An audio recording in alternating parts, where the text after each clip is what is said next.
हे WhatsApp guys, कैसे हो आप सभी लोग। Welcome back to another video. यार आज मैं बजट के ऊपर मैंने एक वीडियो बनाया है। तो ये मैंने इसलिए बनाया था कि आप कई लोग जो एग्ज़ाम की तैयारी कर रहे हो उनके लिए ये हेल्प करेगा। तो इस वीडियो को लास्ट तक ज़रूर देखना। और कई लोगों के मन में सवाल है कि क्या चीज़ें सस्ती हुई है, क्या चीज़ें महंगी हुई है। और बजट को कोरोना वायरस के ध्यान में रखकर बनाया गया ताकि हमारी अर्थव्यवस्था पटरी पर आ सके। तो ये वीडियो आपको बहुत ही हेल्पफुल होगी एग्ज़ाम से भी। और अगर आपके मन में बजट को लेकर कोई भी डाउट है तो उसके लिए तो वीडियो को लास्ट तक ज़रूर देखना। चैनल पे नए हो तो चैनल को सब्सक्राइब कर दें और कमेंट करें। तो चलो वीडियो को बगैर देरी किए हुए स्टार्ट करते हैं। तो यार मैं पहले बता देता हूँ कि किन का आयात महंगा होगा और किन का आयात सस्ता होगा। तो महंगे सस्ते का पहले ही बता रहा हूँ ताकि ये क्वेश्चन आपके दिमाग में ना रहे। तो चलो स्टार्ट करते हैं।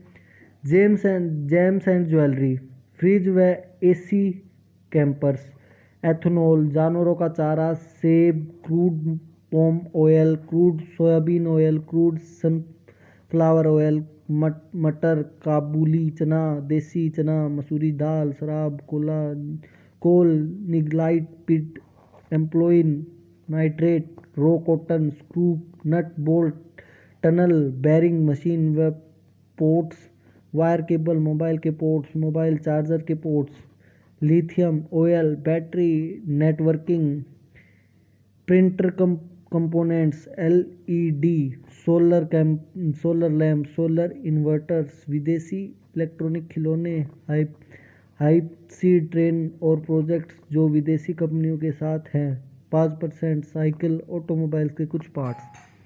तो ये चीज़ें क्या हो गई, ये चीज़ें हो गई महंगी।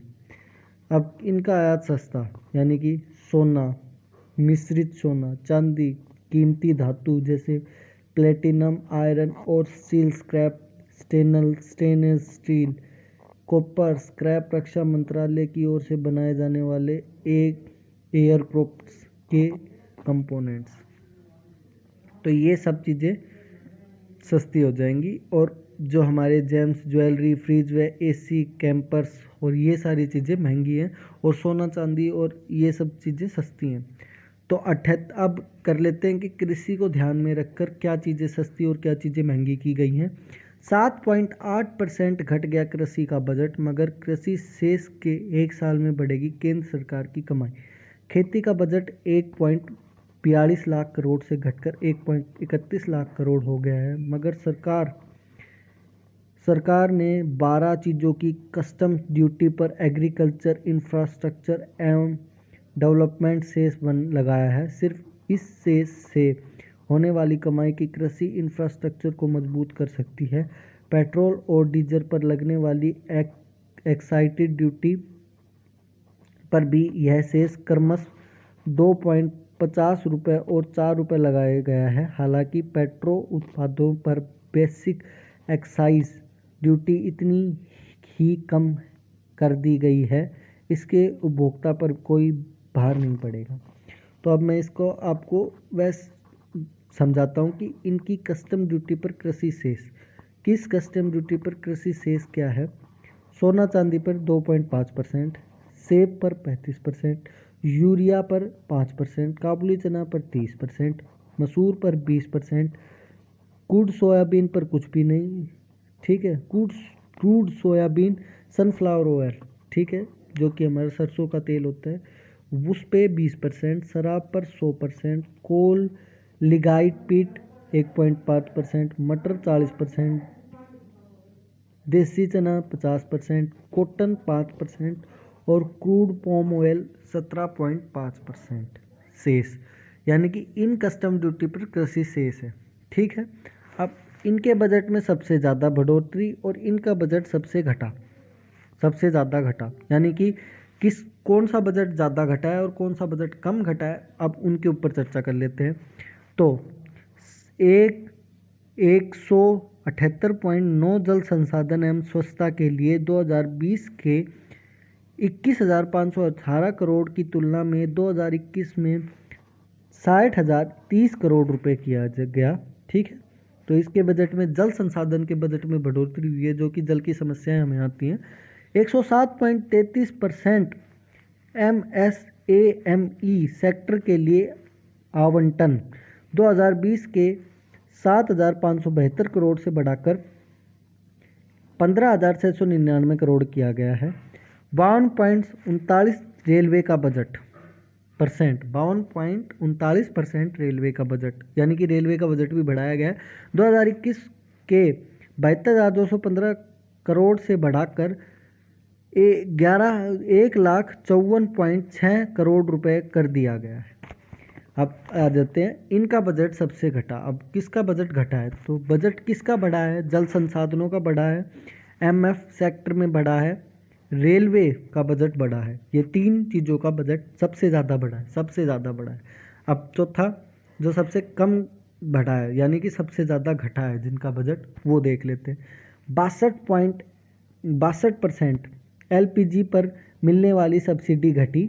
बजट 37,256 करोड़ से घटाकर 14,073 करोड़ कर दिया गया, यानी कि एलपीजी का जो बजट है वो घटा दिया गया है। उसके बाद 33% भारी उद्योग का बजट घटाकर 2020 के 1,489 करोड़ से घटाकर 995 करोड़ रुपए कर दिया गया, यानी कि भारी उद्योग का बजट घटाया गया है ताकि इसमें प्राइवेट सेक्टरों को फ़ायदा हो। 18% महिला एवं बाल विकास का बजट कम हुआ। 2020 के 30,007 करोड़ से घटाकर 24,035 करोड़ कर दिया गया है।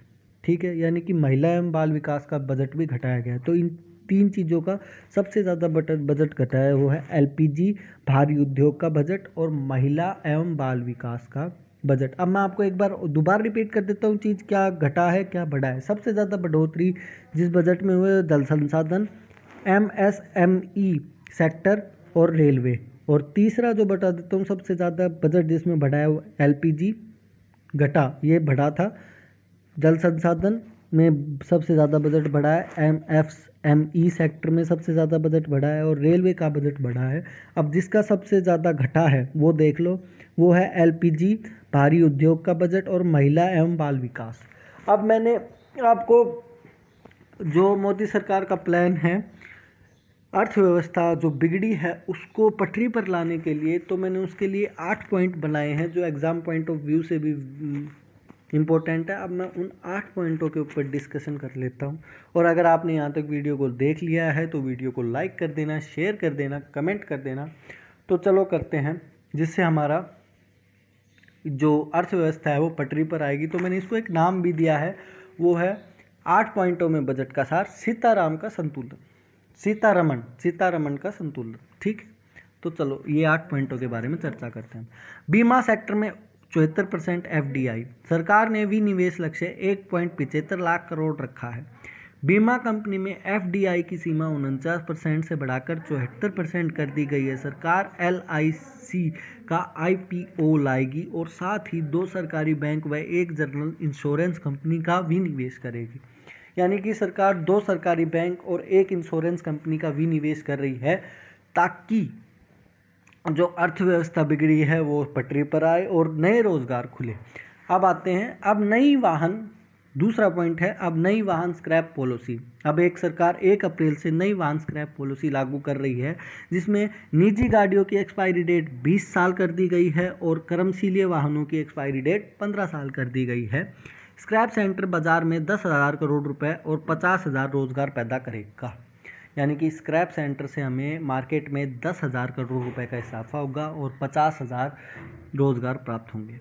अब आते हैं पीपीपी मोड पर सैनिक स्कूल खुलेंगे। अब एजुकेशन सेक्टर में सरकार 100 सैनिक स्कूल खोल रही है और 9 शहरों में हायर एजुकेशन क्लस्टर बनाए जाएंगे। शोध को बढ़ावा देने के लिए राष्ट्रीय शोध प्रतिष्ठान बनेगा। इसके लिए 50,000 करोड़ रुपए जारी किए जाएंगे। यानी कि सरकार स्क्रैप निजी स्कूल खोल रही है, 100 सैनिक स्कूल खुलेंगे और 9 शहरों में वो क्लस्टर बनाए जाएंगे, जिसके लिए सरकार 50,000 करोड़ रुपए का निवेश करेगी। 1.18 लाख करोड़ ट्रांसपोर्ट के लिए, पब्लिक ट्रांसपोर्ट सिस्टम पर 11,000 करोड़ रुपए खर्च होंगे। 27 शहरों में 1,016 किलोमीटर लंबी मेट्रो लाइन बिछाई जाएगी। प्राइवेट सेक्टर में 30,000 बसें चलाई जाएंगी। ठीक है, प्राइवेट सेक्टर में सरकार 30,000 बसें चला रही है ताकि मार्केट में रोजगार पैदा हो और जो हमारी अर्थव्यवस्था बिगड़ी है वो पटरी पर है। ठीक है, इसके लिए 50,000 करोड़ रुपए जारी होंगे। अब आते हैं इंफ्रा के लिए जीरो कूपन कार्ड। अब जो इंफ्रा सेक्टर है, जो विदेशी निवेश को बढ़ावा देने के लिए जीरो कूपन कार्ड बनाए जाएंगे। 2019 में लॉन्च नेशनल इंफ्रास्ट्रक्चर पाइपलाइन यानी कि NIP का विस्तार अब 6,835 से 7400 प्रोजेक्ट तक किया गया है। डेवलपमेंट फाइनेंशियल इंस्टीट्यूशन DFI के लिए 20,000 करोड़ रुपए जारी होंगे। अब फूड सब्सिडी दोगुनी, केरोसिन पर कर खत्म, यानी कि फूड सब्सिडी दोगुनी हो जाएगी और केरोसिन पर सब्सिडी खत्म हो जाएगी। सरकार ने पहली बार केरोसिन पर सब्सिडी खत्म की है। साथ ही LPG पर सब्सिडी 62.2% घटा दी गई है, यानी कि LPG की सब्सिडी घटी है, मगर इसके साथ ही खाद सब्सिडी 110% बढ़ा दी गई है। यही नहीं, किसानों को ध्यान में रखते हुए खाद यूरिया के लिए सब्सिडी भी 11.4% बढ़ाई गई है, यानी कि सब्सिडी जो हमारी है वो दुगनी है फूड सब्सिडी, ठीक है। और जो LPG है उस पर सब्सिडी, केरोसिन पर सब्सिडी खत्म है और LPG पर सब्सिडी घटाकर 62.2% LPG पर सब्सिडी घटाई गई। अब छोटी कंपनी की परिभाषा बदली। छोटी कंपनियों की परिभाषा बदली है। 2 करोड़ की टर्नओवर की लिमिट को बढ़ाकर 20 करोड़ कर दिया गया है। 50 लाख की paid app company campaign limit को 2 करोड़ कर दिया गया है। एकल निर्देशक कंपनियां बिना किसी पूंजी निवेश या टर्नओवर के बनाई जा सकती है। अब नई कंपनी है वो बिना किसी टर्नओवर के बनाई जा सकती है। NRI को भारत में 182 दिन बिताना जरूरी था और अब घटाकर 120 कर दिया गया है, यानी कि NRI को भारत में 182 दिन बिताना जरूरी था, तब उसको भारत की जो है सिटीजनशिप मिलती थी, पर वो अब घटाकर 120 कर दिया गया है। तो जो बाहर से लोग आते हैं उनको अगर यहाँ पे बिजनेस सेटअप करना होता है, जो NRI होते हैं, ठीक है, उनको सिटीजनशिप अब 120 दिन में मिल जाएगी। अब घरेलू टेक्सटाइल को बढ़ावा, यानी कि सरकार ने अगले 3 साल में 7 बड़े टेक्सटाइल पार्क बनाने का लक्ष्य रखा है। इसका उद्देश्य कपड़ा क्षेत्र में बड़े निवेश लाना है। ये पार्क 1,000 एकड़ से अधिक भूखंड पर बनेंगे। रो कॉटन पर इंपोर्ट ड्यूटी 0 से 5.2% और कॉटन वेस्ट पर 0 से 10% कर दी गई है। रो सिल्क यौन और सिल्क वेस्ट पर इंपोर्ट ड्यूटी 10 से बढ़ाकर 15 कर दी गई। तो ये सारे पॉइंट थे, ठीक है। तो चलो अब एक बार मैं इनकी समरी बता देता हूँ आपको, एक बार और दोहरा लेते हैं ताकि आपको ये जो अच्छा लगा हो तो वीडियो लाइक करना, शेयर करना, कमेंट करना, और यहाँ तक आए हो तो एक बार सब्सक्राइब भी यार वो सब्सक्राइब कर दो और बेल आइकन दबा दो, ठीक है। और हाँ यार, मैं एक बात बताता हूँ, उसके बाद हम इसको शॉर्ट में ले लेते हैं पूरा, ठीक है। तो बात ये है कि मैं अब डेली 10 क्वेश्चन बोलूँगा, ठीक है। 10 क्वेश्चन बोलेंगे, 10 क्वेश्चन GK के, जो अगर आपको आते हो। पहले मैं क्वेश्चन बोलूँगा, उसके बाद उसी वीडियो के लास्ट में आंसर बताऊँगा, पर आप उस वीडियो को पॉज करना। पॉज करने के बाद क्वेश्चनों के आंसर अगर आपको आते हो तो देना, नहीं तो फिर वीडियो के लास्ट में आपको आंसर पता चल ही जाएंगे। तो अब मैं आपके लिए एक बार समरी बता देता हूँ। तो किन के बजट बढ़े हैं और किन के बजट घटे हैं, पहले वो बता देते हैं। बजट बढ़े हैं, सबसे ज़्यादा बजट जिसमें बढ़ोतरी हुई थी, पहले हमने वो पॉइंट डिस्कस किया था, वो है 178। जल संसाधन में एवं स्वच्छता के लिए बढ़ोतरी हुई है, ठीक है।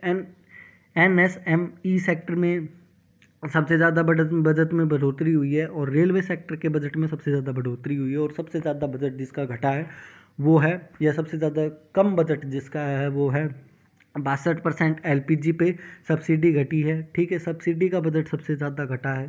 भारी उद्योग का बजट घटा है, और महिला एवं बाल विकास का बजट सबसे ज़्यादा घटा है। अब आते हैं जो मैंने 8 पॉइंट सीतारमन के बताए थे, ताकि जो हमारी अर्थव्यवस्था है वो संतुलित हो सके, उसके ऊपर चर्चा कर लेते हैं। तो एक पहला पॉइंट था, बीमा सेक्टर में 74% FDI लगाई गई है, और 2 सरकारी बैंक और 1 इंश्योरेंस कंपनी सरकार लाएगी। अब नई वाहन स्क्रैप पॉलिसी जो कि खुलेंगी, ताकि 50,000, इसकी वजह से नई स्क्रैप पॉलिसी जो है, यानी कि जो निजी वाहन है वो 20 साल एक्सपायरी डेट हो गई है, और जो कर्मशीलीय वाहन है उसकी 15 साल एक्सपायरी डेट की गई है। तो स्क्रैप पॉलिसी की वजह से 50,000 वो नए रोजगार पैदा होंगे। और PP, अब तीसरा पॉइंट डिस्कस कर सकते हैं, PPP मोड पर सैनिक स्कूल खुलेंगे, यानी कि 100 सैनिक स्कूल खुले जाएंगे, और 9 क्लस्टर, नए क्लस्टर्स नए शहरों में बनाए जाएंगे, इससे भी रोज़गार प्राप्त होगा। ठीक है, अब उसके बाद चौथा पॉइंट जो है 1.18 लाख करोड़ ट्रांसपोर्ट के लिए मेट्रो लाइन 1100 किलोमीटर में लंबी मेट्रो लाइन बिछाई जाएगी और प्राइवेट 50,000 प्राइवेट बसें सरकार मार्केट में उतारेगी, जिससे काफ़ी मतलब अर्थव्यवस्था में सुधार आएगा। जो मार्केट की सबसे ज़्यादा वैल्यू डाउन आई है वो बढ़ेगी। उसके बाद आते हैं इंफ्रा के लिए जीरो कूपन बॉन्ड। सरकार ने इंफ्रा के लिए जीरो कूपन बॉन्ड का निर्माण किया है। उसके बाद आते हैं फूड सब्सिडी दोगुनी केरोसिन पर ख़त्म। जो मैंने पहले ही बता दिया था, तो फूड सब्सिडी दोगुनी कर दी गई है। ये कृषि को ध्यान में रख के बनाया गया और केरोसिन पर सब्सिडी ख़त्म है। और एलपीजी की भी सब्सिडी घटाकर 62.2% एलपीजी की सब्सिडी घटाई गई है। अब आते हैं छोटी कंपनियों की परिभाषा बदलेगी। अब पहले जो एनआरआई थे उनको 182 दिन बिताने पड़ते थे ताकि उनको सिटीजनशिप मिल सके, अब वो घटाकर 120% कर दिए गए हैं। अब कोई भी निजी कंपनी बिना छोटी कंपनी जो खोलना चाहता है वो बिना टर्नओवर के ध्यान में टर्नओवर बताए खोल सकता है। ठीक है, और जो टर्नओवर है वो 1 साल में 2 करोड़ रुपए रख दिया गया है। अब उसके बाद आते हैं घरेलू टेक्सटाइल को बढ़ावा, यानी कि रॉ मटेरियल को बढ़ाने के लिए सरकार जो है वो भूखंड का निर्माण करेगी। पार्क का लक्ष्य भूखंड 1000 एकड़ में सरकार पार्क बनाएगी, जिसका उद्देश्य कॉटन वेस्ट और 0 से 10% कॉटन वेस्ट, सिल्क यौन को 10% और 15% बढ़ाना है। अब एक बहुत ही इम्पोर्टेंट बात, जो कोरोना काल में जो हेल्थ को देखकर हमारा इंफ्रास्ट्रक्चर बिगड़ा था, उस इंफ्रास्ट्रक्चर को सुधारने के लिए सब सरकार ने ध्यान दिया है। और ये लास्ट पॉइंट है जो मैं इस वीडियो में बता रहा हूँ। तो हेल्थ में क्या हुआ है वो मैं आपको बता देता हूँ। कोविड वैक्सीन के बारे में मैं आपको बता देता हूँ। इसके अलग से मैंने 3 पॉइंट रखे हैं, तो ये और देखें। तो हेल्थ के लिए है, आपकी सेहत के लिए सरकार ने उठाए बड़े कदम। ठीक है, सेहत को ध्यान में रखते हुए सरकार ने बड़े कदम उठाए। और सरकार का एक पॉइंट है अब की बार, हेल्थ पर फोकस बढ़ने से ग्रोथ और रोजगार बढ़ाने का रोड मैप दिख रहा है।